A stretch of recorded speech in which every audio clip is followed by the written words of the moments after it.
સહજાનંદ સ્વામી મહારાજની જય. હરે કૃષ્ણ મહારાજની જય. સ્વામિનારાયણ ભગવાનની જય. પરમ કૃપાળુ આરાધ્ય ઈષ્ટદેવ ભગવાન શ્રી સ્વામિનારાયણ, ગુરુદેવ શાસ્ત્રીજી મહારાજ, ગુરુ મહારાજ, પૂજ્ય સ્વામી વિશાલ ભગત તેમજ મહારાજને વાલા તમામ શ્રોતાઓને ભાવથી જય સ્વામિનારાયણ. હરે હરે. પૂર્ણ પુરુષોત્તમ નારાયણ આ ફૂટલા બ્રહ્માંડની અંદર વિક્રમ સંવત 2037 અને ચૈત્ર સુધી 9મીના દિવસે પ્રગટ થયા. કેટલાય અક્ષર મુક્તોને મહારાજ પોતાની સાથે લાવેલા. ધરતી ઉપર સત્સંગ પ્રચાર માટે, ઉપાસના કરાવીને જીવોની વાસના બાળવા માટે, જીવને પોતાના ધામમાં લઈ જવા માટે મહારાજે આ સત્સંગની સંપ્રદાયની શરૂઆત કરેલી. મહારાજનો સંકલ્પ હતો કે અનેક જીવને અમારે અમારા ધામમાં લઈ જવા છે. અને આ સંકલ્પને સિદ્ધ કરવા માટે નંદ સંતો અનેક દાખલાઓ પણ કરતા, અનેકને પરમેશ્વરની પહેચાન કરાવતા, અવિનાશીની ઓળખાણ કરાવતા. અને આ નંદ સંતોની પંક્તિમાંના એક સંત હતા સદગુરુ આધારાનંદ સ્વામી. જેમ મહાનદીઓ સાગરમાં મળવા માટે થનગનતી હોય, તડપતી હોય, ઉછળતી હોય, એમ સર્વાવતારી ભગવાન સ્વામિનારાયણને મળવાનો જેને અંતરમાં થનગનાટ હતો એ હતા આપણા પૂજ્ય સદગુરુ આધારાનંદ સ્વામી. જેમના અંતરમાં પૃથ્વી જેવી ધીરજતા હતી, આકાશ જેવી વિશાળતા હતી, તેજ જેવી સર્વોત્તમ કાર્ય કરવાની તેજસ્વીતા હતી, વાયુ જેવી વાલમજીને વરવાની ઝંખના હતી. અને તેવા મહાન સંત એટલે સદગુરુ આધારાનંદ સ્વામી. ધન્ય ધન્ય મેમકા ગામને, ધન્ય ધન્ય જ્ઞાતિ સુતાર, ધન્ય મણિબા હંસરાજને એને લીધો ત્યાં અવતાર. મેમકા ગામમાં સ્વામીનો જન્મ થયો હતો. માતાનું નામ હતું મણિબા અને પિતાનું નામ હતું હંસરાજભાઈ. આખું ઝાલાવાડ પરગનું એને વંદનીય કીધું છે. આમ તો નિષ્કુળાનંદ સ્વામી અને ગોપાળાનંદ સ્વામી એ પણ એમનો જન્મ જ્યાં થયો હતો એ આખા પરગનાને અત્યારે વંદન કરવામાં આવ્યા છે. આ મેમકા ગામની અંદર ભીમજીભાઈ અને તેમના પત્ની ફૂલીબાઈ બંને દંપતીઓ રહેતા હતા. અને તેમને એકનો એક દીકરો હતો જેનું નામ હતું હંસરાજભાઈ. એમના પત્નીનું નામ હતું મણિબાઈ. અને પ્રભુએ એમને 3 પુત્રો આપ્યા હતા, જેમાં સૌથી મોટા પુત્રનું નામ હતું વીરજીભાઈ, જેમનો જન્મ 1855માં જેઠ સુધી 8મને દિવસે થયો હતો. સત્સંગી જીવનના શ્રોતા પ્રતાપસિંહ રાજા અને એમની દીકરી રાજબા, એમના વિવાહ મૂળીના રામાભાઈ સાથે થયા હતા. અને આ રાજબાને મહારાજે વરદાન આપેલું કે દીકરી, હું તારા પ્રેમને ખાતર વારંવાર મૂળી આવીશ, પણ તું સાસરે મૂળીમાં જા. અને એમના પ્રેમને ખાતર, એમના ભાવને આધીન થઈ મહારાજ મૂળીમાં પધાર્યા. ત્યાં મહારાજ વાવ હોય છે ત્યાં નિત્ય સ્નાન કરવા માટે જતા. અને પછી સ્નાન કરીને મહારાજ વાવની બહાર થોડી વાર ત્યાં બેસે અને પોતે પોતાના સ્વસ્વરૂપનું ધ્યાન કરે. અને એમાં એક દિવસ સવારનો સમય મહારાજ વાવમાં સ્નાન કરીને આવ્યા છે ને બહાર વાવની બહાર પથ્થર હતો, એની ઉપર મહારાજ વિરાજિત થયા. અને મહારાજ ધ્યાનમાં બેઠા.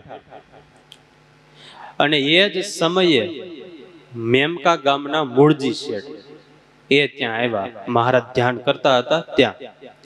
હવે શેઠે આવીને જોયું, મહારાજની મનોહર મૂર્તિ જોઈ અને શેઠનું દિલ એ તો ટાઢું થઈ ગયું, ઠરી ગયું. અને એકાગ્ર ચિત્તે ઉભા ઉભા મહારાજના સ્થિર દ્રષ્ટિએ મહારાજના દર્શન કરવા લાગ્યા. સરસ મજાનું મહારાજનું અદ્ભુત તેજવાળું ક્રાંતિવાળું મુખડું, સુંદર મજાનું વિશાળ ભાલ, એમાં સુંદર તિલક ચાંદલા, નમણી નાસિકા, ગોરા ગાલ, વિશાળ છાતી છે, આજાન બાહુ છે. અને આમ ઉભા ઉભા મહારાજના દર્શન કરે ત્યાં જ મહારાજ ધ્યાનમાંથી જાગૃત થયા. અને મહારાજે બંને ચરણ, હવે જોજો મહારાજે કઈ રીતે હરિભક્તોને સત્સંગ કરાવ્યો અને એ સમયમાં બધા કઈ રીતે સત્સંગી થયા, એ વાત શરૂ થાય છે. મહારાજે પોતાના બંને ચરણ લાંબા કર્યા અને ચરણ લાંબા કરીને પોતાના ચરણમાં રહેલા 16 ચિહ્ન એના મહારાજે દર્શન કરાવ્યા. એક તો શેઠે મહારાજની મૂર્તિ જોઈ અને એમાં અંજાઈ જતા, અને એમાં પાછું મહારાજે 16 ચિહ્નોના દર્શન કરાવ્યા. અને શેઠને અંતરમાં ઝબકારો થયો, માહેલો જાગી ગયો કે નહીં, નક્કી 100% આ ભગવાન છે, પૂર્ણ પુરુષોત્તમ નારાયણ છે. બાકી આવી રીતે 16 ચિહ્ન એ કોઈ સામાન્ય મનુષ્યના ચરણમાં ન હોય, આ ભગવાન છે. પછી તો મૂળજી શેઠ 2 દિવસ માટે મૂળી રોકાણા અને ત્યાં મૂળીની અંદર મહારાજના દર્શન સમાગમનો લાભ લીધો. અને એ જ વખતે મૂળીની અંદર મહારાજ અનેકને સમાધિ કરાવતા. હવે 16 ચિહ્ન જોયા, આવી રીતે સમાધિ કરાવતા એ પરચો જોયો અને શેઠને પાકો નિશ્ચય થઈ ગયો મૂળજી શેઠને. અને એ જ દિવસથી આ મૂળજી શેઠ એ મહારાજના પાકા સત્સંગી થયા. પછી તો મૂળજી શેઠ પાછા પોતાને ગામ મેમકા આવ્યા અને પોતાના મિત્રોને ભગવાનની બધી વાતો કરી. અને મિત્રોને પણ, એક તો મૂળજી શેઠ પોતે મિત્ર અને બીજા સાચા માણસ હોવાથી આ શેઠની બધી વાત એ સાચી લાગી કે નહીં, નક્કી ભગવાન તો હોય જ. એમને પણ સત્સંગ છો મેમકાની અંદર, અને આવી રીતે મેમકા ગામની અંદર સત્સંગનો તાતણો એ લાંબો છો. પછી મૂળજી શેઠે એના બીજા 2 મિત્રો હતા, મેથાણના અજા પટેલ અને રામગરી ગામના જીવા પટેલ. શેઠે ત્યાં વાત લાંબી કરી કે અત્યારે પૃથ્વી ઉપર આવી રીતે પ્રગટ ભગવાન એ વિચરે છે અને અનેક અને પરચાઓ દેખાડે છે, સમાધિ કરાવે છે. પેલા બંને મિત્રોએ વાત કરી શેઠને, મૂળજી શેઠ, તમે જેને ભગવાન કહો છો એ ભગવાનને તમે મેમકા ગામમાં તેડાવો અને અમને પણ સાથે તેડાવો, અને અમે આવીને દર્શન કરીએ, પછી અમે ભગવાન છે એવું માનીએ અને એનો નિશ્ચય પાકો કરીએ. દિવસો પછી દિવસો જાય છે અને વિક્રમ સંવત 1860ની સાલ ચાલે છે અને ચૈત્ર મહિનાનો સમય છે. મૂળજી શેઠ તો ભગવાનને પૂરેપૂરા જાણી ગયા હતા અને મહારાજના દર્શન કરવા માટે જ્યાં પણ મહારાજ હોય ત્યાં અવારનવાર જાતા અને મહારાજના દર્શનનો સમાગમનો લાભ લેતા. એ સમયે મહારાજ કારિયાણી ગામમાં હતા અને મૂળજી શેઠ મેમકાથી કારિયાણી ગામ ગયા. જઈને મહારાજને દંડવત કર્યા, દર્શન કર્યા અને મહારાજને વાત કરી, પ્રભુ તમે જો મેમકા ગામમાં પધારો ને તો મને, મારા પરિવારજનોને અને બીજા મારા ઘણા મિત્રોને તેમજ અનેક હરિભક્તોને તમારા દર્શનનો લાભ મળે, તમારા મૂર્તિનું સુખ એને પણ મળે. ભગવાન આ શેઠની વાત સાંભળીને ખૂબ રાજી થયા. મહારાજ કે વાંધો નહીં, ચાલો જઈએ. અને મહારાજે મુક્તાનંદ સ્વામી અને બીજા સંતોને સાથે લીધા અને સૌથી પહેલી વખત આ મેમકા ગામની અંદર મહારાજ પધાર્યા. મૂળજી શેઠ બહુ રાજી થયા, મહારાજનું સ્વાગત કર્યું અને પોતાના મિત્ર મેથાણના અજા પટેલ અને રામગરી ગામના જીવા પટેલ, આ બંનેને સમાચાર મોકલાવ્યા કે સ્વામિનારાયણ મહાપ્રભુ અત્યારે અમારે ગામે પધાર્યા છે, તો તમે જલ્દીથી જલ્દી મહારાજના દર્શન કરવા માટે પધારો અને ધન્ય ભાગી બનો. હવે આ બધું જીવા પટેલ અને અજા પટેલ બંને રાહત જોતા હતા, મુમુક્ષુ વિશે પૂર્વના. અને જેવા સમાચાર મળ્યા તરત જ એ ઘરેથી મેમકા ગામ પહોંચી ગયા. હવે જેવા એ મેમકા ગામ પહોંચ્યા એટલે મહારાજ ત્યારે સભામાં ત્યાં નહીં, સભામાં 2-4 જણાને સમાધિ કરાવેલી ને એ સમાધિમાં હુતા હતા. અને મહારાજ સ્નાન કરવા માટે ગયા એટલે સ્નાન કરીને આવતા હતા. હવે આ જીવા પટેલ ને અજા પટેલ બંને જઈને જોયું તો સમાધિમાં આવી રીતે 2-3 જણા સૂતા હતા, એટલે એને તો આશ્ચર્ય થયું. અને એમાંય અજા પટેલ મહારાજ આમ સામેથી હાયલા આવતા હતા, એટલે અજા પટેલને તો મહારાજની ચાલ જોઈને નિશ્ચય થયો કે પૂર્ણ પુરુષોત્તમ નારાયણ સિવાય આવી ચાલ બીજા કોઈની હોય નહીં, સામાન્ય માણસ કોઈ આવી રીતે ચાલે નહીં. એટલે નક્કી આ 100% ભગવાન છે. આવી રીતે મહારાજે બધાને સત્સંગ કરાવેલું. એની સાથે હતા જીવા પટેલ, એને કીધું સાચી વાત છે, ભગવાન 100% એ સાચી વાત. કેમ? તો કે આવી રીતે સમાધિમાં કોઈને ચપટી વગાડીને મોકલી દેવા, કોઈના નાડી પ્રાણ અને મન ખેંચી લેવા, એ કઈ ભગવાન સિવાય કોઈથી થાય નહીં. આ કઈ સામાન્ય માણસનું કામ નથી, આ તો ભગવાન પ્રગટ ભગવાનથી જ થાય. આવી રીતે અજા પટેલ અને જીવા પટેલ બંનેને સત્સંગ થયો અને એ દિવસથી મહારાજ પાસે વર્તમાન ધારણ કર્યા અને મહારાજના એ પાકા સત્સંગી થયા. અને ત્યારથી મેથાણ અને રામગરી આ બંને ગામમાં સત્સંગનો રેલો શરૂ થયો. પછી મેમકા ગામમાં મૂળજી શેઠના બીજા મિત્ર હતા હંસરાજભાઈ. આ મૂળજી શેઠે મહારાજના પ્રતાપની સત્સંગની ઘણી બધી વાતો આ હંસરાજભાઈને કીધી અને હંસરાજભાઈને પણ મહારાજનો પાકો નિશ્ચય થઈ ગયો. હંસરાજભાઈ તો મહારાજને સાક્ષાત હાલતા ચાલતા ભગવાન એ મનુષ્ય રૂપે પ્રગટ થયા છે એવું માનવા લાગ્યા. અને આ રીતે મૂળજી શેઠે પોતાના મિત્ર મેમકા ગામના હંસરાજભાઈ, મેથાણના અજા પટેલ અને રામગરી ગામના જીવા પટેલ, આ ત્રણેય મિત્રોને આવી રીતે ભગવાનની ઓળખાણ કરાવી અને આવી રીતે સત્સંગ કરાવ્યો. ત્યારે તો મિત્ર આવા હોવા જોઈએ કે જે આપણને સદ રસ્તે વાળે, સત્સંગ કરાવે, ભગવાન ઓળખાવે. એટલે કોઈએ સરસ લખ્યું, મિત્ર કીજીએ મર્દ, મર્દ દિલ કા દર્દ મિટાવે, મિત્ર કીજીએ મર્દ, મર્દ વિપત્તિ में काम आवे, मित्र कीजिए मर्द, मर्द सत्य बात कही समझावे, मित्र कीजिए मर्द, मर्द लोभ कबू मन में न लावे, मित्र कीजिए मर्द, मर्द जेना देह डगे पण नेह न डगे, અને અંતે મિત્ર કીજીએ મર્દ, મર્દ હરિ કા મિલન કરાવે. એક તો કોઈ દિવસ સત્સંગમાંથી જાય એવો ન હોય, પણ જો એને નબળાનો સંગ થઈ જાય તો એ પણ ક્યારે વયો જાય એનું નક્કી નહીં. અને બીજી બાજુ એક કોઈ દિવસ સત્સંગમાં ટકે એવો ન હોય, પણ એને જો એવા કોઈ ઉત્તમ પુરુષ, મહાન પુરુષનો સંગ થઈ જાય તો એ સત્સંગમાં ટકી પણ જાય અને મહારાજનો પાકો સત્સંગી ભક્ત પણ બની જાય. ત્યારે સંગની પસંદગીમાં જો આપણે થાપ ખાઈ જઈએ તો પરલોકમાં નહીં પણ આ લોકમાં પણ આપણે બરબાદ થઈ જઈએ. માટે જ્યારે પણ આપણે કોઈને મિત્ર કરીએ, કોઈની સાથે સંગ કરીએ, ત્યારે વિશેષ એ કેવા છે એનો વિચાર કરીને પછી એનો સંગ કરવો. મૂળજી શેઠે પોતાના મિત્ર એને સાક્ષાત હરિનું મિલન કરાવ્યું. મહારાજ થોડા દિવસ મેમકા ગામમાં રોકાણા અને પછી મહારાજ આગળ બીજે ગામ માટે જવા માટે રવાના થયા. ત્યારે મેમકા ગામના મૂળજી શેઠ, હંસરાજભાઈ અને બીજા 2 હરિભક્તો, આ ચારેય હરિભક્તો મહારાજને દૂર સુધી વળાવવા માટે ગયા. આમ તો એવી રીતિ હોય આપણા સંપ્રદાયમાં કે ગામમાં અથવા તો ઘરે સંતો આવે અથવા મહારાજ શ્રી આચાર્ય મહારાજ આવે ત્યારે શેરી હોય તો શેરીના ખૂણા સુધી, ગેટ સુધી, અને ગામ હોય તો ગામના પાદર સુધી સંતોને પાછા વળાવવા માટે જાય.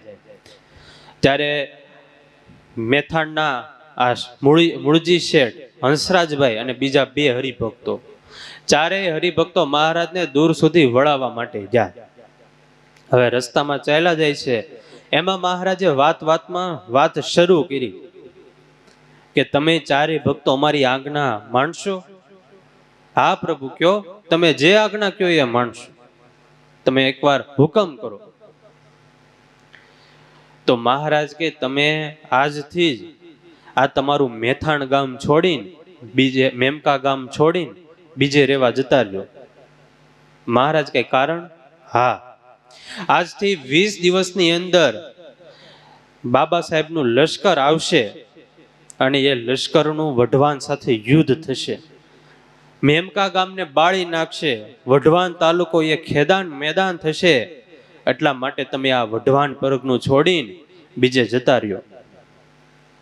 ચારેય ભક્તોએ મહારાજના દર્શન કર્યા અને મહારાજની આજ્ઞા પ્રણામ કરીને માથે ચડાવી.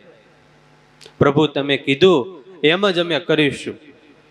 અને મહારાજને વળાવીને ઘરે પાછા ચારેય ભક્તો આવ્યા અને નક્કી કર્યું કે મહારાજે આજ્ઞા કરી છે એટલે હવે અહીંયા રહેવાય નહીં.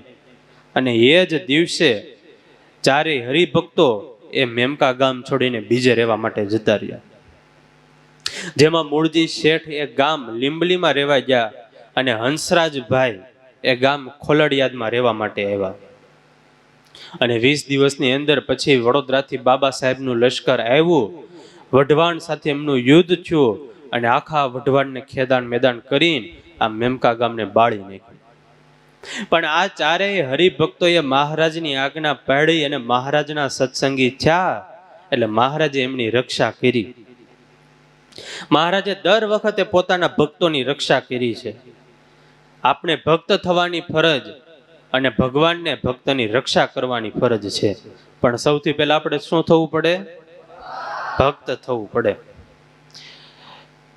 ત્યાર પછી તો મૂળીની ચારેય બાજુ મુક્તાનંદ સ્વામી એ ઝાલાવાડ પ્રદેશમાં ફરતા પોતાના સંત મંડળની સાથે અને અનેકને સત્સંગ કરાવતા. અને મુક્તાનંદ સ્વામી સત્સંગ કરાવતા એટલે ઝાલાવાડમાં નિયમ નિશ્ચયની ટેક વાળા માથા હાટે સત્સંગ રાખે એવા શૂરવીર હરિભક્તો તૈયાર થયા. આ ઝાલાવાડ પ્રદેશમાં નંદ સંતો પણ ઘણા થયા. એવું લખાણું છે, ધન્ય ધન્ય ઝાલાવાડ ને શું કરું એના વખાણ, શ્રીજીએ ખુદ બિરદાવ્યો આ તો છે મુક્તોની ખાણ. મહારાજ કહેતા કે આ ઝાલાવાડ પ્રદેશ છે એ તો મુક્તોની ખાણ છે. અને એમાં પણ રામગીરી ગામ અને મેથાણ ગામ એમાં તો અનેક મુક્તો ભર્યા છે. થોડાક નંદ સંતોને મુક્તોને યાદ કરીએ. અજા પટેલ ભગવાનની જે ચાલ જોઈને સત્સંગી થયા એ સમય જતા સાધુ થયા અને એનું નામ પડ્યું પૂર્ણાનંદ સ્વામી. મેથાણમાંથી કેવલાત્માનંદ સ્વામી અને બીજા 18 નંદ સંતો પણ થયા. રામગીરી ગામના જીવા પટેલ જેને સમાધિ જોઈને મહારાજનો નિશ્ચય થયો હતો. મેમકા આવ્યા હતા અને જોયું કે 2-4 જણાને સમાધિ થઈ છે અને જેને નિશ્ચય થયો હતો એ જીવા પટેલ સમય જતા સાધુ થયા અને એનું નામ પડ્યું નરો નારાયણાનંદ સ્વામી. મહારાજે એને બુરાણપુરમાં ગુજરાતની બહાર સત્સંગ કરવા માટે મોકલા અને 3 વર્ષ સુધી મહિલાઓની સભા, ડોશીઓની સભાની અંદર સ્વામીએ સત્સંગ કરાવ્યો. પણ સ્વામીએ પોતાના વર્તમાનમાં જરા પણ ફેર પડવા દીધો નહીં. એના બંને પુત્રો, એમાં એક યોગાનંદ સ્વામી છે અને બીજા કૃષ્ણાનંદ સ્વામી છે. એમના ભત્રીજા શૂન્યાતીતાનંદ સ્વામી છે. હેબતપરાના ગજા ગઢવી એ કવિ પૂર્ણાનંદ સ્વામી છે. કડુ ગામના કલ્યાણ ભગત અદ્ભુતાનંદ સ્વામી છે, જેમનું જીવન જ અદ્ભુત છે. એને ત્યાગ જે કર્યો, ક્યારેક આપણે રવિ સભાની અંદર પ્રસંગ લેશું એનો, એ અદ્ભુતાનંદ સ્વામી છે. એમના બંને નાના ભાઈ, 4 ભાઈ હતા, એમાંથી 2 બીજા સાધુ છે. એમાં એક નાના ચેતન્યાનંદ સ્વામી છે અને બીજા નિષ્કામાનંદ સ્વામી છે.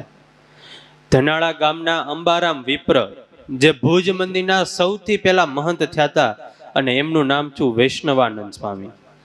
શિયાળીના અજીતસિંહ એને પોતાના મોટા ભાઈને બધો ગરાસ આપી દીધો, ગરાસનો ભાગ, અને પોતે મહારાજના 12 ગુરુભાઈ હતા એ મહિલા એ પરમ ચેતન્યાનંદ સ્વામી થયા. શિયાણી ગામના શિવરામ ભટ્ટ અખંડાનંદ બ્રહ્મચારી થયા. આવ તો બીજા કેટલાય નંદ સંતો એ સમયે મહારાજને વખતે થયા. અને આજે પણ ઝાલાવાડ પ્રદેશમાં હાલમાં સંપ્રદાયમાં ઘણા બધા સંતો એ આજે પણ એ પ્રદેશના છે. પછી તો હંસરાજભાઈ અને એના પત્ની મણિબાઈએ ખોલડિયાદમાં પોતાનું મકાન બનાવ્યું અને મકાનના અડધા ભાગમાં પોતે રહે અને અડધા ભાગમાં ભગવાનનું મંદિર બનાવ્યું. સવાર સાંજ ધૂન કીર્તન તથા કથા વાર્તા ચાલુ કર્યા અને ધીમે ધીમે ગામના ઘણા બધા લોકો એ આ ધૂન કીર્તન કથા વાર્તામાં આવે અને સત્સંગને રંગે એ પણ રંગાવા લાગ્યા. હંસરાજભાઈ તેમને મહારાજાના મહિમાની વાતો કરે, સત્સંગની વાતો કરે, એને ધીરે ધીરે સત્સંગમાં કેમ લાવવા એવા પ્રયત્નો કરે અને એવી રીતે કરીને એ ખોલડિયાદ ગામમાં ઘણા બધા લોકોને મહારાજના સત્સંગી બનાવ્યા. પછી તો મહારાજ વૈશાખ સુધી ચોથ વિક્રમ સંવત 1862માં સૌથી પહેલી વખત મહારાજ આ ખોલડિયાદ ગામમાં આવ્યા. જ્યારે મહારાજ પહેલી વાર ગામમાં પધાર્યા ત્યારે મહારાજ જીવા સિંધવને ત્યાં રોકાણ હતા. એનો પ્રસંગ પણ આગળ એક આવશે ને આ પરિવારનો. એ જીવા સિંધવને ત્યાં મહારાજ રોકાણ હતા અને પછી મહારાજ ત્યાં થાળ જમીન હરિભક્તોની રજા લઈને આગળ જતા રહ્યા હતા. પણ હંસરાજભાઈને વારંવાર મહારાજનો યોગ થતો, દર્શનનો લાભ મળતો, એટલે ધીરે ધીરે એની નિષ્ઠા, એનો નિશ્ચય એ દ્રઢ અને પાકો થતો. હંસરાજભાઈ અને એના પત્ની મણિબા અનેકને સત્સંગ કરાવતા અને મહારાજના દ્રઢ નિયમ વાળા પાકા સત્સંગી બનાવતા. આમ તો ભગવાનનો ભક્તો છે એ ક્યારેય પણ એકલો મોક્ષ ભાગી ન બને, અનેકને મોક્ષના ભાગી બનાવે, અનેકને ભગવાનના ધામમાં લઈ જાય. જ્યાં સુધી પોતાના સત્સંગનો રંગ એ બીજાને લાગતો નથી ત્યાં સુધી એ કાચો ભક્ત છે. અને જ્યારે પોતાના સંગનો રંગ બીજાને લાગી જાય અને એ પણ સત્સંગ પરાયણ થઈ જાય, ભગવત પરાયણ થઈ જાય, ત્યારે એ સાચો ભક્ત છે. તું જ સંગમાં જો કોઈ વૈષ્ણવ થયો તો તે સાચો વૈષ્ણવ થયો. ખરાબ માણસની સંગત એ કોલસા જેવી હોય, એ દાઝતો હોય, ગરમ હોય, સળગતો હોય તો હાથ દજાડે અને ઠરી ગયો હોય તો હાથ કાળા કરે. એટલે કોઈએ કીધું કે સંગ કરતા પહેલા જોજો એના રંગ કેટલા છે. ત્યારે આ બંને પતિ પત્નીએ એ અનેકને સત્સંગ કરાવ્યા અને ખોલડિયાદ ગામમાં અનેક હરિભક્તોને તૈયાર કર્યા. અને એ જ દંપતીના, એ જ માતા પિતાના સંસ્કારથી, એમની ભાવનાથી, એમના શુભ વર્તનથી તેમના ત્રણેય પુત્ર ધર્મનિષ્ઠ થયા. અને એમાં પણ મણિબાના શુદ્ધ સંસ્કારના કારણે મોટા પુત્ર વીરજીભાઈ એ તો બાળપણથી સત્સંગ પરાયણ થયા. ધ્યાન કરવું, ભજન કરવું, કીર્તન ગાવા એ એમના મુખ્ય અંગ હતા. પિતા હંસરાજભાઈ અને પુત્ર વીરજીભાઈ જ્યારે પણ કીર્તનો ગાતા હોય, ભજન ગાતા હોય, ત્યારે ગામના ઘણા બધા હરિભક્તો સત્સંગીઓ આવે અને પ્રભુ ભક્તિનો અલૌકિક આનંદ લે.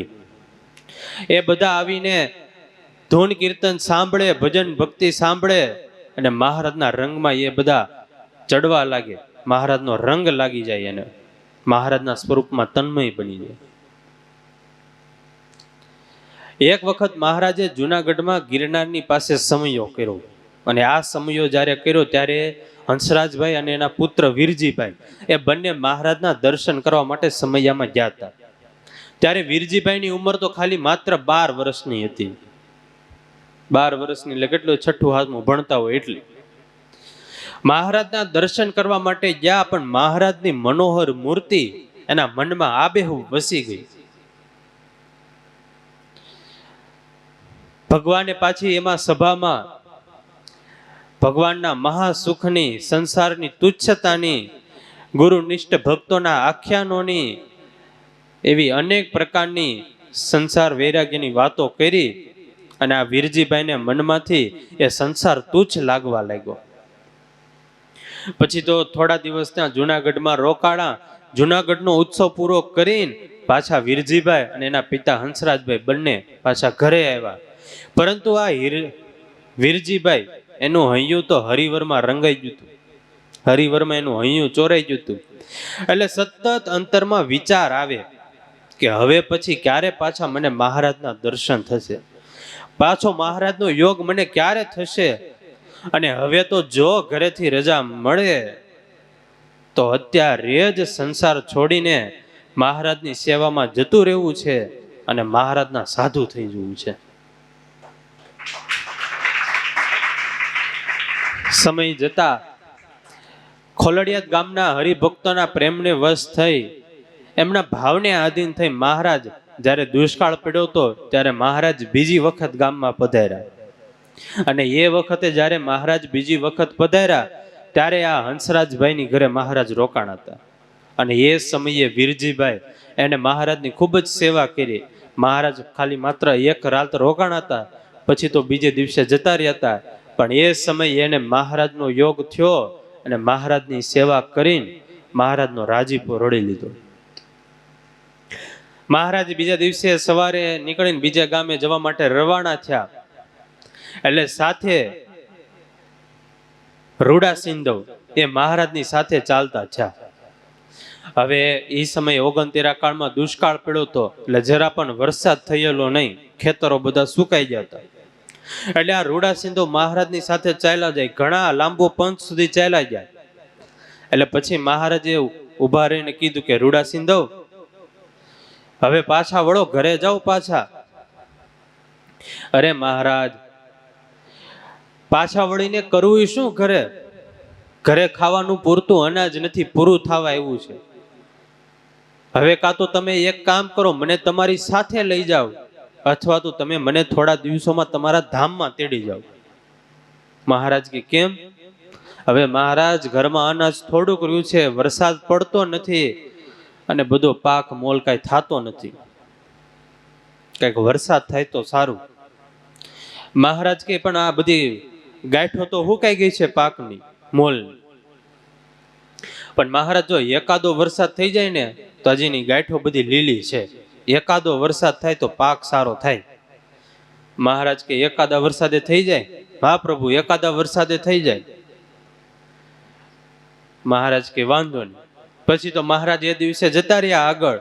પણ એ જ રાત્રિએ દુષ્કાળના સમયે આ રૂડા સિંધવના ખાલી એકના ખેતરમાં મહારાજે વરસાદ વરસાવ્યો અને અડધી રાતે આખું ગામ એ ભગતનું ખેતર જોવા આવ્યા. અને ત્યારે મહારાજે આવી રીતે ખોલડિયાદમાં જ્યારે બીજી વખત પધાર્યા ત્યારે આ એકલા ભગતના ખેતરમાં વરસાદ વરસાવીને મહારાજે આવી રીતે પરચો પૂર્યો હતો.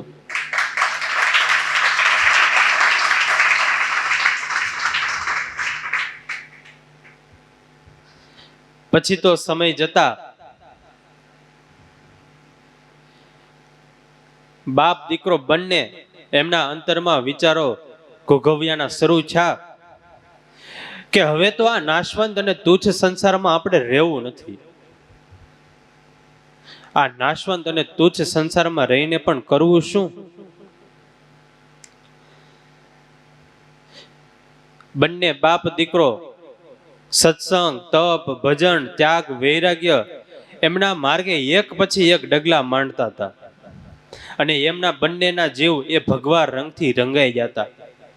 બંનેએ મનમાં સંકલ્પ કરેલો કે હવે આ તુચ્છ સંસારને છોડીને એનો ત્યાગ કરીને આપણે હરિવરને વરી જવું છે, સાધુ થઈ જવું છે.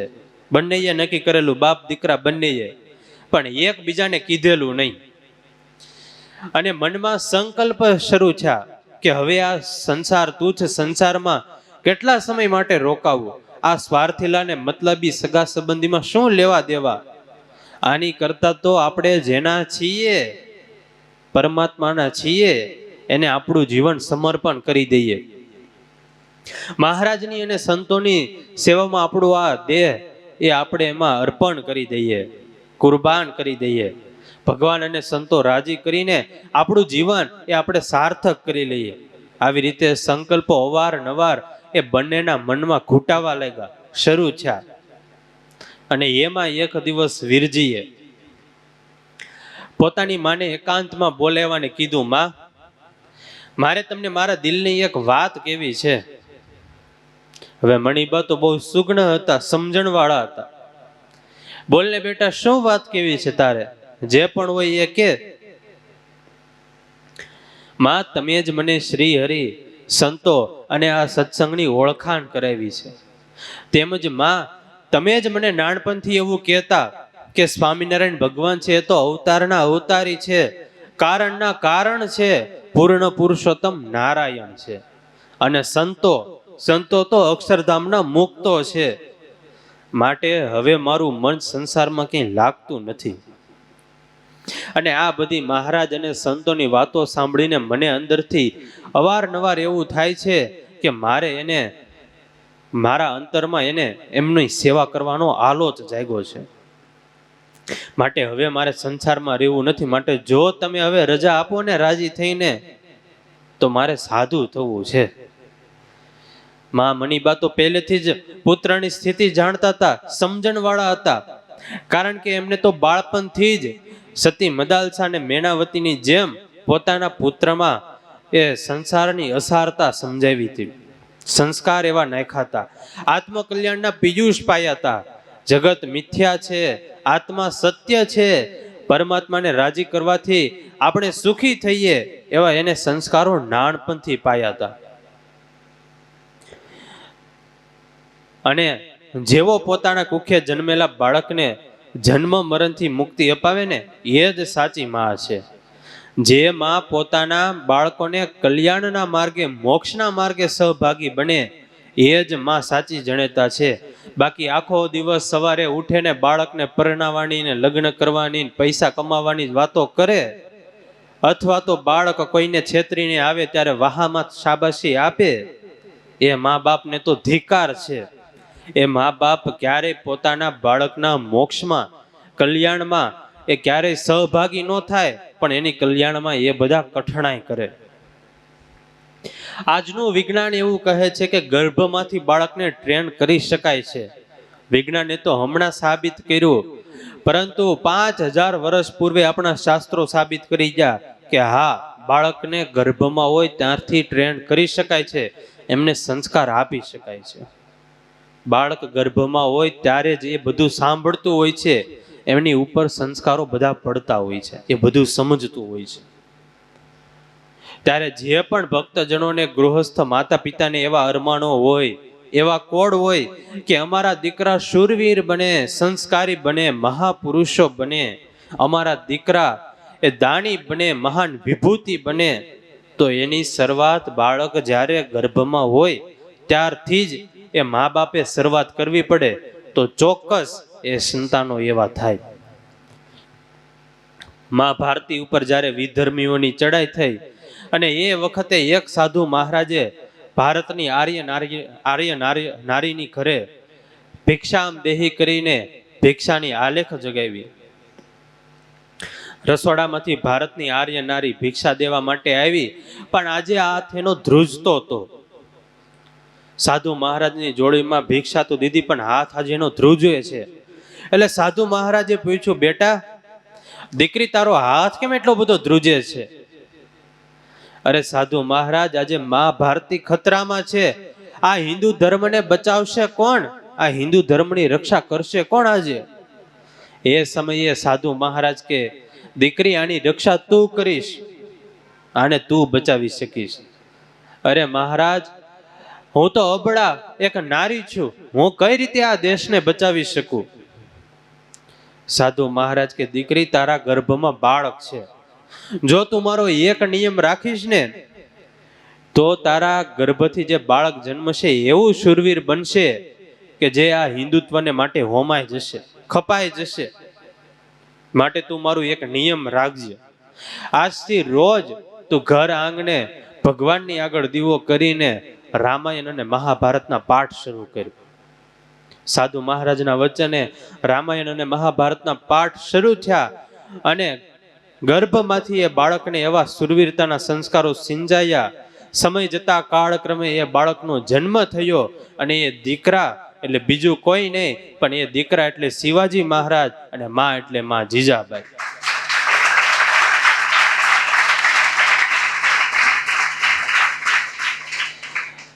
ત્યારે માં મણિબા બરાબર જાણતા હતા કે જેની દ્રષ્ટિ શ્રી હરિના સુખમાં પહોંચી ગઈ હોય, એ જીવને આ બ્રહ્માંડના વિશેષ સુખ, રાજ વૈભવના સુખ જો નરક તુલ્ય લાગતા હોય તો પછી આ સંસારના સુખમાં તો એ ક્યાંય ન બંધાય.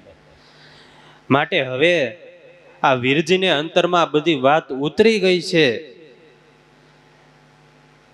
અને એને બધું ભગવાનનું અને સંસારનું જે પણ કાંઈ હકીકત છે એ બધી સમજાઈ ગઈ છે.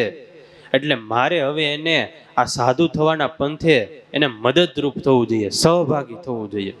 મા મણિબા ખૂબ જ રાજી થયા અને વિચાર કરવા લાગ્યા કે જો મારો પુત્ર એ સંસાર છોડીને સાધુ થશે, શ્રી હરિ અને સંતોની સેવા કરશે તો સંતો એની ઉપર ખૂબ જ રાજી થશે, મહારાજ એની ઉપર ખૂબ જ રાજી થશે. અને આમે તે રડવા જેવું તો રાજીપો છે, માટે એને મારે સાધુ થવા દેવો જોઈએ. એ સાધુ થશે તો એ તો ભજન કરશે પણ અનેકને ભજન કરાવશે. એ સાધુ થશે તો એ તો ભગવાનને વિશેષ ઓળખશે પણ અનેકને ભગવાનની ઓળખાણ કરાવશે. અને જો એ સંસારમાં રહેશે તો હું સત્સંગમાં ધન આપીને સેવા કરી શકીશ, પણ જો હું મારા દીકરાનું દાન કરીશ ને તો મહારાજ મારી ઉપર બહુ રાજી થશે. મહારાજ મારી પળે પળે રક્ષા કરશે, મારી સાથે રહેશે અને અમારા કુટુંબનું પરિવારનું નામ ઇતિહાસમાં લખાઈ જશે અને બીજું અમારા આખા પરિવારનો ઉદ્ધાર થશે. માટે મારે મારા દીકરાને રજા આપવી જોઈએ. આવી રીતે વિચાર કરીને આવી ભાવનાથી મા મણિબાઈએ એ પુત્ર વીરજીને રજા આપી કે હા જાઓ, તમે મોક્ષને પંથે પ્રયાણ કરો અને હું મહારાજની પ્રાર્થના કરું કે મહારાજ તારો વૈરાગ્ય નિર્વિઘ્ન પાર પાડે. તમે મહારાજ અને સંતોની ખૂબ જ સેવા કરો અને મહારાજ અને સંતોને ખૂબ જ રાજી કરો એવા હું તમને આશીર્વાદ આપું છું. વીરજી તો આ વાત સાંભળીને ખૂબ જ રાજી થયા. એમનો મનરૂપી મોરલ્યો નાચી ઉઠ્યો, શરીર રોમાંચિત થઈ ગયું અને મનોમન માતાને વંદન કર્યા. આ વાત વીરજીએ માતાને કીધી અને માતાએ જે પણ વાત બધી કીધી એ મનમાં રાખી પણ બીજા કોઈને કીધી નહીં. અને હવે પિતાજીની કેમ રજા મળે અને આ સંસાર છોડીને કેમ સાધુ થાવ એના વિચાર શરૂ થયા. હવે આ દિવસે વીરજીએ માતાની આગળ સંસાર છોડવાની વાત કરી અને બીજા દિવસે હંસરાજભાઈ વાત વાતમાં પોતાની પત્નીને વાત શરૂ કરી કે સાંભળ, મારે તને એક વાત કેવી છે. આપણા પુત્ર બહુ ધર્મવાળા છે, કામકાજમાં ને લોક વ્યવહારમાં બહુ કુશળ છે, આપણે કોઈ પણ પ્રકારની ચિંતા કરવી પડતી નથી. મણિબા કે પણ તમારે કેવું છે શું? જે કેવું વે ટૂંકમાં કયો, આવી રીતે લાંબુ લાંબુ શું કરો? તો સાંભળ, હવે મારે આ સંસારમાં રહેવું નથી અને આ સંસાર છોડીને મારે સાધુ થઈ જવું છે. આટલું જ્યાં કીધું ત્યાં તો મણિબા આશ્ચર્યમાં પડી ગયા. ક્યારે સાધુ થવું? બસ જો તું કાલે રાજી થા તો મારે કાલે જ ગઢડા જવું છે ને કાલે જ સાધુ થઈ જવું છે, પણ તારી મરજી હોય તો થાવ. વાત સાંભળીને મણિબાઈ તો ખૂબ રાજી થયા અને કીધું કે તમે આવો સારો વિચાર કર્યો અને પતિના આવા સારા વિચારમાં સહમત થવું એ તો પત્નીનો ધર્મ છે, પણ કેમ વળી? પણ તારી મરજી છે, તું રાજી છો, પણ એમાં પણ શા માટે? પણ તમારે સાધુ થાવું, પણ તમારી કરતા પણ 10 ગણી વધારે તૈયારી આપણા મોટા દીકરા વીરજીએ કરી લીધી છે.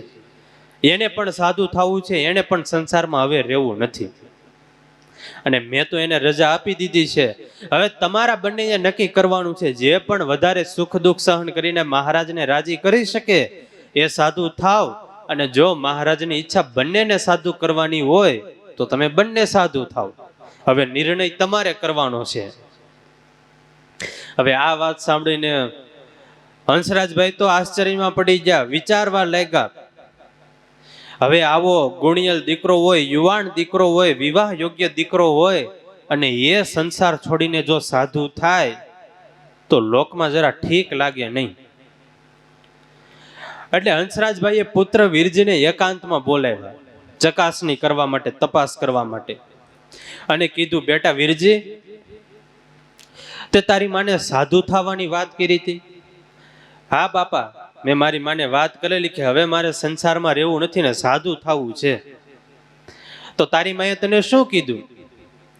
મારી માએ તો મને સાધુ થવાની રજા આપી દીધી છે, અને એને તો એવું કીધું કે આ સંસારમાં તો કાંઈ લેવાનું નથી, સુખ તો માત્ર શ્રી હરિમાં જ છે, બીજે બધે તો ખાડો ખૂંદવા જેવું છે. માટે સાધુ થઈને ભગવાનને અને સંતોને રાજી કરી લેવા જોઈએ. સાધુતા જેવી તો કોઈ ઉત્તમ પદવી નથી. હંસરાજભાઈ કે બેટા, તારી વાત સાચી, તું પણ હજી નાનો છો. સંસારમાંથી નિવૃત્તિ લેવાનો સમય તો મારો છો છે. માટે તું ઘરે સંસારમાં રહે ને તારી બાની સેવા કર. તારે સાધુ નથી થવું, મારે સાધુ થવાનું છે. તારી બુદ્ધિ હજી નાની છે, તું અત્યારે સાધુ તો થા, પણ 2-4 વર્ષ થાય, તારો વૈરાગ્ય ઉતરે અને પછી તમે પાછા ઘરે આવો તો એ અમારા માટે સારું કહેવાય નહીં. પરિવારમાં ભૂંડું દેખાય આપણું. એટલે હજી તારે સાધુ થવાનો સમય નથી. હજી તો તારે સંસારના સુખ તે જોયા નથી, અને સાધુ થવાનો સમય મારો થયો છે. સંસારને મેં પી લીધો છે, સંસારને મેં ચાખી લીધો છે, બધા સ્વાદ સંસારના. એટલે તું સંસારમાં રહે અને સાધુ હું થવા માટે જાઉં. વીરજી કે જોવો બાપા, તમે તમારી આખી જિંદગી સંસારમાં, આખી સારી જિંદગી હતી એ સંસારમાં કાઢી, અને હવે ઘરડા વૃદ્ધ થયા તો સાધુ થવા માટે નીકળ્યા. ભગવાનને કરમાઈ ગયેલું નહીં, ભગવાનને તો ખીલેલું પુષ્પ અર્પણ કરવાનું હોય. માટે મારી આ ખીલેલી યુવાણી હું ભગવાનને અર્પણ કરીશ, અને તમારું હવે જે પણ કાંઈ થોડું એવું જીવન બાકી રહ્યું છે એ તમે સંસારમાં પૂરું કરો અને મને સાધુ થવાની રજા આપો. આમ ઘણા દિવસ સુધી બાપ બેટા બંને વચ્ચે મીઠું ઘર્ષણ અને સંવાદ ચાલ્યો. હંસરાજભાઈએ વીરજીને અનેક યુક્તિ પ્રવૃત્તિથી મનાવવાના પ્રયત્ન કર્યા.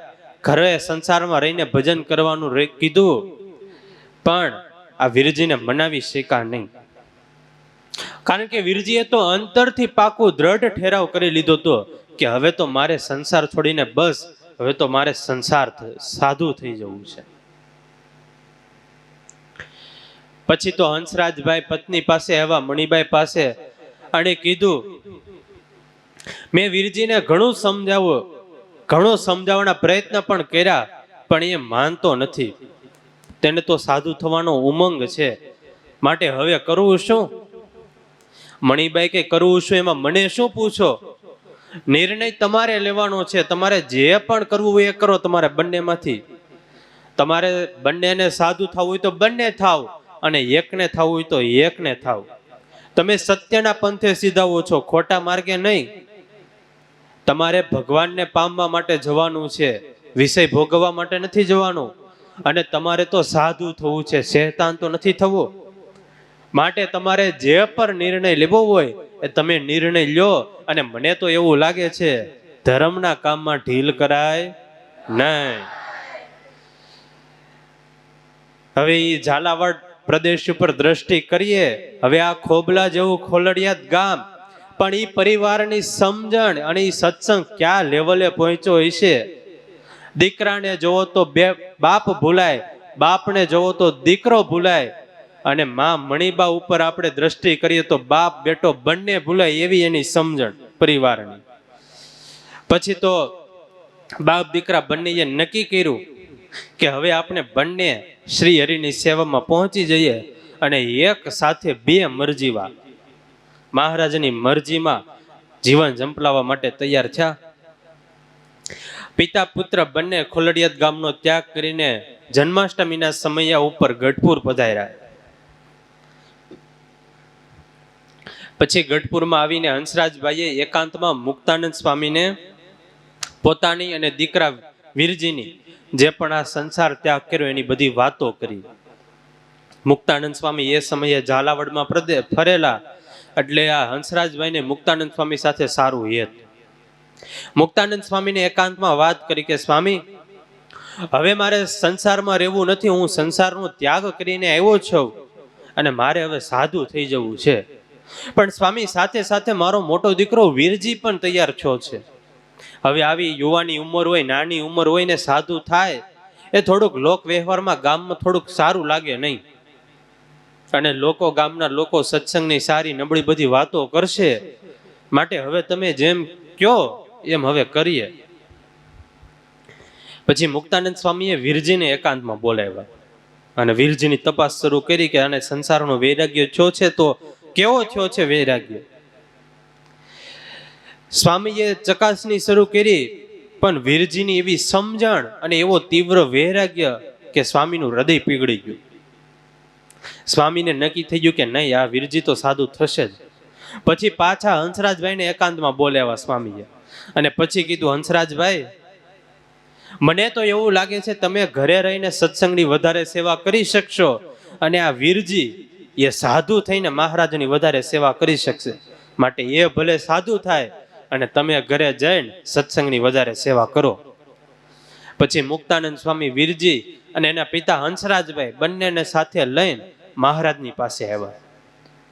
મહારાજને દંડવત કર્યા, દર્શન કર્યા અને મુક્તાનંદ સ્વામીએ બંનેના ત્યાગ વૈરાગ્યની બધી વાતો કરી. મહારાજ બંને ઉપર, બાપ દીકરા ઉપર ખૂબ જ રાજી થયા અને મહારાજ સિંહાસન ઉપરથી હેઠે ઉતરીને બંનેને બાથમાં લઈને મહારાજ પ્રેમથી ભેટા. પછી મહારાજ થોડી વાર વિચારવા લાગ્યા. વિચારીને પછી મહારાજ કે, હંસરાજભાઈ, અમારી સેવામાં તો વધારે ઉપયોગી આ વીરજી થશે, માટે એ ભલે સાધુ થાય.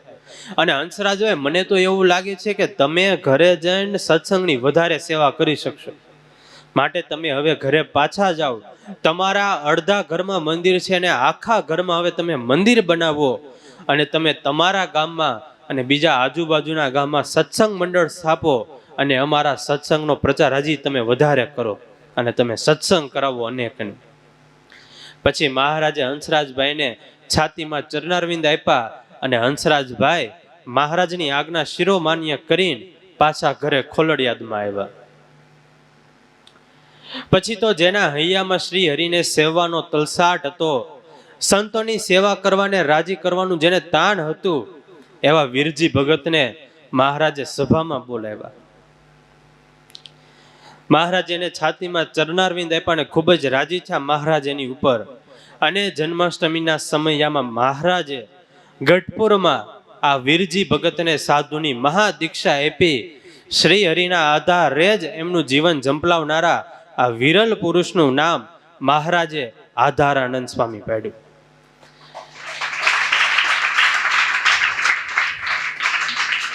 એક ભગવાનને આધારે રહેવું અને ભગવાનનો જ આનંદ માનવો, એવી રીતે સમજીને પોતાનું આધારાનંદ નામ એ સ્વામીએ સાર્થક કર્યું. અને જ્યારે સ્વામીએ દીક્ષા લીધી ત્યારે માત્ર સ્વામીની ઉંમર હતી 17 વર્ષની ઉંમર હતી. જુનાગઢમાં ઉત્સવમાં ગયા ત્યારથી સ્વામીએ સંત બનવાની પ્રખર ઈચ્છા કરી હતી. એ આજે 5 વર્ષે એ સ્વામીની ઈચ્છા પૂરી થઈ. પછી તો મહારાજે, સ્વામીએ પોતાનું સમગ્ર જીવન એ મહારાજના પ્રીતિપાત્ર બનાય એવા કાર્યો કરીને પોતાનું જીવન એ ધન્ય બનાવ્યું. બીજી બાજુ ખોલડિયાદ ગામમાં હંસરાજભાઈએ મહારાજની આજ્ઞા પ્રમાણે પોતાના આખા ઘરને મંદિર કર્યું અને ધીરે ધીરે તમામ ઘણા બધા લોકોને એ સત્સંગી બનાવ્યા. આજે પણ એ ખોલડિયાદ ગામમાં જે પણ જગ્યાએ હંસરાજભાઈ રહેતા હતા, આધારાનંદ સ્વામી પૂર્વાશ્રમમાં રહેતા હતા, એ જગ્યાએ આજે પણ મંદિર છે. જીર્ણોદ્ધાર મંદિરનો થઈ ગયો પણ હજી જગ્યા મંદિરની એની એ જ છે. ત્યારે આવી રીતે મહારાજે આધારાનંદ સ્વામીને દીક્ષા આપી અને સ્વામીએ મહારાજની અનેક સંપ્રદાયમાં સેવા કરી. આધારાનંદ સ્વામી પૂર્વાશ્રમથી જ ઘણી કલાકારીગરીમાં કુશળ હતા. એમને કામ કાંઈ પણ સોંપવામાં આવે એટલે ગમે એવું કામ હોય, નાનું મોટું અઘરું સહેલું, પણ એ કામ સહેલાઈથી એ સ્વામી પૂર્ણ કરી દે. અને પાછું ઝડપથી કરવાનું ને કાળજી રાખીને કરવાનું, જેવું તેવું કરવાનું ને અડધું પડતું ને એમ નહીં, વ્યવસ્થિત ચોકસાઈથી. અને સ્વામી અનેકના આદર્શ બન્યા. સ્વામી જે પણ ક્ષેત્રમાં હાથ અજમાવતા એ ક્ષેત્રમાં એ 100% સફળ થતા, પૂર્ણ સફળ થતા. સ્વામીમાં અનેક કળાઓ જોવા મળતી. સ્વામી સારું ગાતા, પછી સ્વામી સારંગી અને સિતાર જેવા વાજિંત્ર વગાડતા, કીર્તનો સ્વામી રચી શકતા, છંદ અને ચોપાઈઓ પણ સ્વામી રચતા. તેમજ સ્વામી કુશળ શિલ્પી હતા. મંદિરો બાંધવામાં સ્વામીની સારી નજર પહોંચતી. આર્કિટેક્ટ હતા સ્વામી, ચિત્રકાર હતા, અને આવા તો બીજા અનેક ગુણો એ સ્વામીના જીવનમાં જોવા મળતા. આ દુનિયામાં પથ્થરની કે કોલસાની ઘણી ખાણો હોય, પણ સોનાની ને હીરાની ખાણો ક્યાંક જ જોવા મળે. અને પાછું સોનું અને હીરા એ બંનેના ઢગલા એક ખાણમાંથી જોવા મળે એવું ક્યારેય થાય નહીં. પણ આપણા આધારાનંદ સ્વામી એમાં તો હીરા રૂપી સદગુણો પણ હતા અને સોના રૂપી કળાઓ પણ હતી. આ બંને વસ્તુ સ્વામીમાં જોવા મળતી. આમ તો સ્વામી છે એ જે પણ એના સ્વામીમાં કળા કૌશલ્ય ગુણો જોવા મળતા એ સ્વામી એને સાધન માનતા, સાધ્ય નહીં. અને સ્વામીએ પોતાની જે પણ કળા કૌશલ્ય હતા, ગુણો હતા, એ માત્ર ને માત્ર મહારાજ અને સંતોના રાજીપાને અર્થે વાપર્યા છે, બીજે ક્યાંય પણ વાપર્યા નથી. આમ તો બાદશાહ અકબર એક આદર્શ શાસક હતા. એમને સાહિત્ય, સંગીત અને કળા એમાં ખૂબ જ રસ હતો બાદશાહ અકબરને. અને એના કવિ હતા તાનસેન, એના રાજ્યના રાજકવિ. હવે બાદશાહ અકબરને સ્વામી હરિદાસનું સંગીત સાંભળવાની ઈચ્છા થઈ, મન થયું. એટલે તાનસેનને વાત કરી કે આપણે હરિદાસ સ્વામીનું સંગીત સાંભળવા માટે જવું છે. તાનસેને વાત કરી કે આપણે હરિદાસ સ્વામીનું સંગીત સાંભળવા માટે જઈએ, પણ હરિદાસ સ્વામીનો એક નિયમ છે, એ કોઈ પણ વ્યક્તિ સામે ગાતા નથી. એ એકાંતમાં ગાય છે, એકાંતમાં રિયાઝ કરે છે. માટે એ જ્યારે પણ એકાંતમાં રિયાઝ કરતા હોય ત્યારે આપણે છુપાઈને સાંભળીએ તો આપણને લાહવો મળે. બાકી એ આપણી સામે ગાય એ તો ક્યારેય શક્ય નથી. એ પ્રમાણે નક્કી કર્યું ને બાદશાહ અકબર અને તાનસેન બંને હરિદાસ સ્વામી પાસે જ્યારે પણ એ રિયાઝ કરતા હતા ત્યારે છુપાઈને એ સંગીત સાંભળવા માટે ગયા. છુપાઈને સંગીત સાંભળ્યું ને અકબર ખૂબ રાજી થયા અને તાનસેનને વાત કરી કે તાનસેન, તને માઠું લાગે નહીં તો એક વાત કહું. જો ને સરકાર, શું વાત છે? તમારા કંઠે ઘણા ભજનો સાંભળ્યા, પણ હરિદાસ સ્વામી જેવું ભજન તો તમે નથી ગાતા. તો તાનસેને પણ સામે વિનયપૂર્વક કીધું, બાદશાહ તમને એક વાત કહું, માઠું ન લાગે તો ખોટું નહીં લગાડતા. કયો ને? કે બાદશાહ, હું જે પણ ભજન ગાઉં છું એ તમને રાજી કરવા, તમને બાદશાહને રાજી કરવા માટે ગાઉં છું, ખુશ કરવા માટે ગાઉં છું. અને એ હરિદાસ સ્વામી જે પણ ભજન કીર્તનો ગાય છે ને, એ તો આખી દુનિયાના બાદશાહ ખુદા એને રાજી કરવા માટે ગાય છે. એટલે એ ગાય એમાં તો ક્યારેય કાંઈ ઘટે નહીં. ત્યારે આપણા જે પણ કળા કૌશલ્ય, આપણા ગુણો એ સત્સંગ, મહારાજ અને સંતોના રાજીપાને માટે વપરાય ને તો એ શ્રેષ્ઠ બને. બાકી દુનિયાના લૌકિક દ્રષ્ટિએ તો શ્રેષ્ઠ હોય, પણ એમાં વધારે શ્રેષ્ઠ કરવા હોય તો એ આપણે સત્સંગના અર્થે વાપરીએ તો એ શ્રેષ્ઠ બને અને મહારાજ અને સંતો એમાં વધારે રાજી થાય. એક છેલ્લી વાત આધારાનંદ સ્વામીની કરીએ. આપણા સંપ્રદાયમાં મહારાજ વખતે ઘણા બધા સંતો, બ્રહ્મચારી અને હરિભક્તો એ કવિ અને ગાયકો થયા. એ પોતે પોતપોતાની સમજણ પ્રમાણે, રુચિ પ્રમાણે, શ્રદ્ધા પ્રમાણે, મહારાજના ઐશ્વર્ય પ્રતાપના પ્રમાણે એ પોતે કીર્તનો, છંદો, ચોપાઈ એમની રચનાઓ કરતા. એમાં મુખ્ય અષ્ટકવિઓ હતા, 8 કવિઓ કહેવાતા. અને એ 8 કવિમાંના એક હતા સદગુરુ આધારાનંદ સ્વામી. સ્વામી નું નામ આધારાનંદ સ્વામી, પણ કાવ્યમાં, ગ્રંથોમાં, કાવ્યોમાં અને ભજન કીર્તનમાં બધે બંધ બેસતું નહીં આધારાનંદ નામ. એટલે પછી મહારાજના કહેવાથી સ્વામીએ પોતાનું નામ કાવ્યમાં સિદ્ધાનંદ રાખ્યું છે. આમ તો સિદ્ધાનંદ સ્વામી આપણા સંપ્રદાયમાં 2 હતા નંદ સંતો. એક તો સચ્ચિદાનંદ સ્વામીના શિષ્ય સિદ્ધાનંદ સ્વામી, જેને અખંડ વૃત્તિ મહારાજમાં રહેતી, અને બીજું આ મુક્તાનંદ સ્વામીના શિષ્ય સિદ્ધાનંદ સ્વામી ઉર્ફે આધારાનંદ સ્વામી. મુક્તાનંદ સ્વામીના શિષ્ય આધારાનંદ સ્વામીને મહારાજનો મહિમા સ્વામીએ ખૂબ જ, સ્વામીને મહારાજનો મહિમા પાયેલો, મહારાજની મૂર્તિની અલૌકિકતા મહારાજની સમજાવેલી. એટલે એના ફળ સ્વરૂપે સ્વામીએ ખૂબ જ નાની ઉંમરે, માત્ર 23 વર્ષની ઉંમરે સ્વામીએ સૌથી પહેલો ગ્રંથ રચ્યો.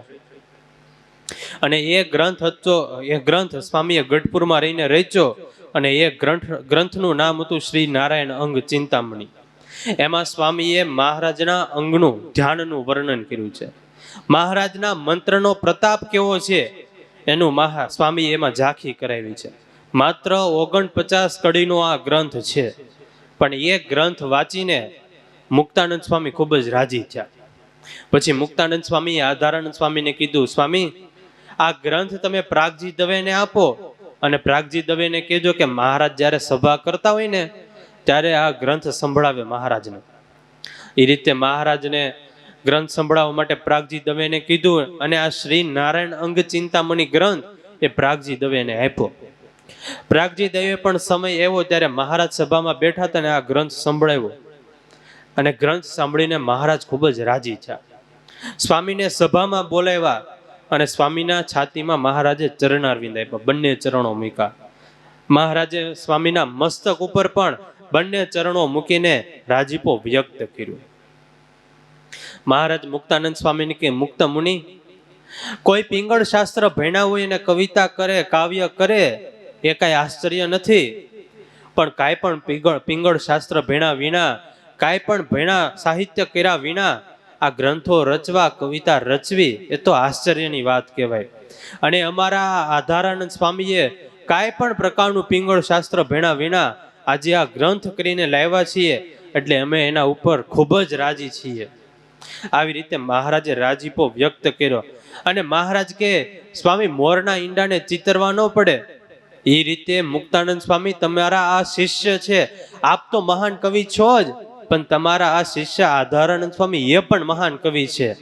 અને એ સમયે મહારાજે ભવિષ્યવાણી ભાખેલી કે આ સિદ્ધાનંદ સ્વામી, આ આધારાનંદ સ્વામી એ ભવિષ્યમાં બહુ મોટા ઉત્તમ કવિ થશે, અને એ સંપ્રદાયનો મહાન ગ્રંથ, મોટો ગ્રંથ રચશે.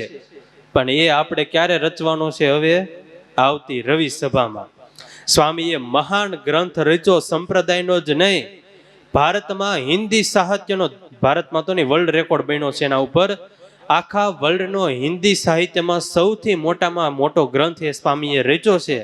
પણ એ ગ્રંથ કયો, ક્યારે, કઈ રીતે રચ્યો, અને એની થોડીક માહિતી એ આપણે આવતી રવિ સભામાં શ્રવણ કરીશું. આજે આપણે આધારાનંદ સ્વામી કઈ રીતે ગૃહત્યાગ કરીને સાધુ થયા, અને સ્વામીએ જે પણ પહેલી રચના ગ્રંથની કરી એની આપણે આજે વાતો શ્રવણ કરી.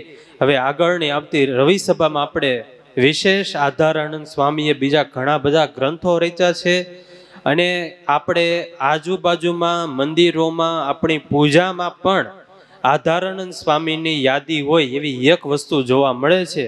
પણ એ હવે આપણે આવતી રવિ સભામાં શ્રવણ કરીશું. આજની રવિ સભાને આપણે અહીંયા વિરામ આપીએ. બોલો સહજાનંદ સ્વામી મહારાજની જય.